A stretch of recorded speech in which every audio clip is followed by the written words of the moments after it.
தலைமை நீதிபதிக்கு கூட ஒரு கோரிக்கை வைக்கிறாரு. அவர் இருக்கக்கூடிய கன்னியாகுமரி, திண்டுக்கல் சம்பந்தப்பட்ட வழக்கிலும் திருப்பரங்குன்ற வழக்கையும் வந்து திரும்ப பெறணும், வேற ஒருத்தர் வந்து வழக்கு நடத்தணும்னு சொல்லிட்டு ஒரு கோரிக்கை வைக்கிறாங்க. இது மிக தவறானது.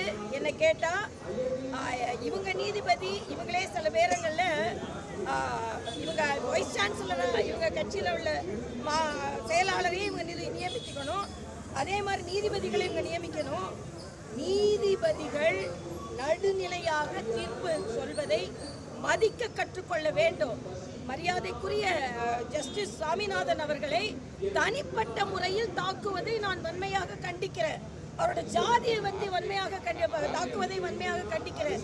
இங்கே கூட நான் சொன்னேன், இந்த பாரதியாரின் ஜதியை யாரும் பார்க்கல, ஜாதியை பார்த்தாங்க. பாரதியார் ஜாதியை பார்த்து பாரதியாருக்கு விழா அரசு விழா எடுக்கிறதுல திமுக 2026 தேசிய ஜனநாயக முன்னணி கூட்டணி வந்து பாரதியாருக்கு மிகப்பெரிய அரசாங்க விழா எடுக்கணும்னு நான் சொல்லியிருக்கேன். அதனால எல்லா இடத்துலையும் ஜாதியை பார்த்து இவர்கள் அரசியல் செய்கிறார்கள். இதை வன்மையாக கண்டிக்கிறேன்.